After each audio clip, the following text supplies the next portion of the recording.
Hi, this is Wendy again. I'm here to do a short gardening video and to talk about the difference between heirloom seeds and hybrid seeds. Okay, hybrid seeds are the ones that most people are familiar with in this day and age. They are a cross or a hybrid of two different varieties or more of the same type of vegetable. And those are the seeds that most people are familiar with. I have some seed packets here. Here's some examples. There's Burpee. Let's see, there's this other brand. There are many brands. Most seed packets that we find are actually hybrids. And a lot of times it'll say right on the package that it is a hybrid vegetable. Those are fine for planting. I've used them for many years. The disadvantage to buying those seeds and growing those vegetables as far as preparedness and having a supply of seeds for long-term food storage is those, when you plant them and you collect the seeds from those at the end of the season to use the following year, you may not get the exact same vegetable that you planted because they are a cross. To me, it's similar to having like a mixed breed dog. The offspring are not going to look just like the parent, okay? And heirloom seeds or non-hybrid, it's the same thing. Those are the ones you want for long-term storage. And I will show you a catalog here. Those are the kinds that you can find pre-packaged for long-term storage. And here is a company that's been around for 40 years called Seed Savers Exchange, based in Iowa. And their catalog is gorgeous. You can order a free catalog over the internet. They have many, many varieties of heirloom vegetables, flowers, and fruits. Okay, they have a crazy amount of variety. And these seeds are the ones you will want for long-term storage because when you go a few years down the road or next year to plant them, the offspring will look exactly like the parent. Okay, it's kind of like a purebred dog. That same concept. Okay, so their catalog is fantastic.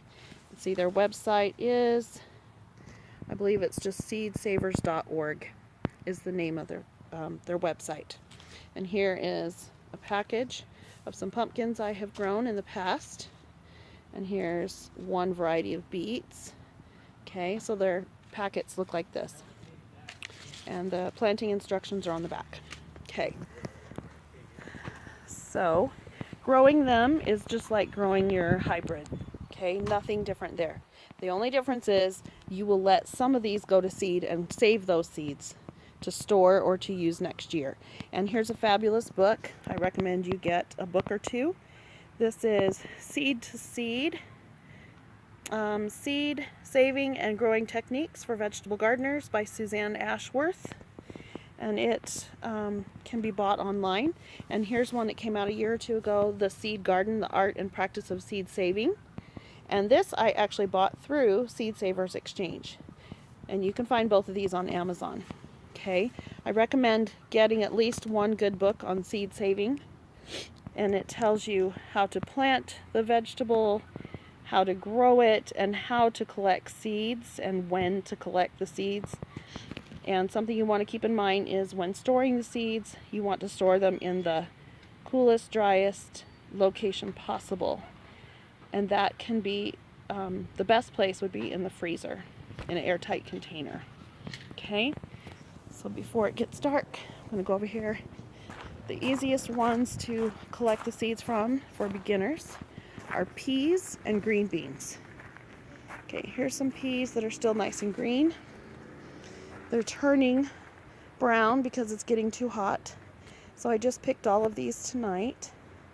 Okay, here's a stalk that is turning yellow and getting brown.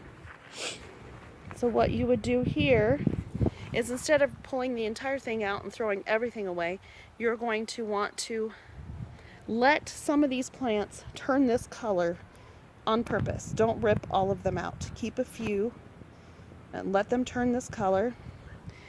And I'm trying to find a seed pod I don't see one at the moment. Let them turn brown. Let those seed pods turn yellow or brown and nice and dry. Here's an example of one. I can see it. Okay, here's one. There's only like one little seed in there. Okay, you want them leathery and dry.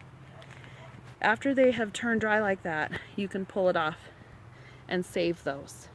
And then eventually shell them, and you will have your pea seeds, just like the ones you buy, only you didn't have to pay extra for these, and store them. Okay, peas are super easy to do, and it's going to be 100 degrees again any day now, so I'm going to let some of the peas on here continue to grow, get overgrown, and let them turn brown before I pick them, and then I will save those. Okay, going over here to another part of my garden where some things are going to seed at the moment. For example, this is a radish that clearly I did not pick, and it's too far gone, but I am letting it stay in for now on purpose, with the point of letting this seed head develop nice brown seeds, and then I will pinch this off and collect them and let them dry and label them and store them for next year. So that is a radish. Most of them we ate. There are a few, here's some more, that I have let go to seed, whether on accident or on purpose. Okay, here's some spinach. These are developing nice seed heads. So any day now, those will be nice and brown and dry. And then I can shake those off into a bag and save those for next year also. Okay, so here's some spinach. These are starting to bolt. It's too hot. So I can use the leaves, whatever leaves I can that are still good, and I can also save some seeds from these. Okay, and tomatoes are very easy to do. I have a few tomato plants going here. You pick your tomatoes, bring them in the house, slice them, squeeze the tomato gelatinous stuff out of the center, and put it in water and let that ferment for a couple days, and then pour it into a very fine strainer and then rinse well. And that's how you save tomato seeds. And then you would let those dry and store. So every vegetable has a different technique for saving the seeds. So you'll need to study up on that. But that is the difference between hybrid and non-hybrid seeds, and which ones you would want for long-term storage, and some resources for them. And it's actually pretty fun and interesting, and I encourage everybody to try it and start slowly to save some of your seeds from your heirloom vegetables for yourself. Thanks. Have a good day.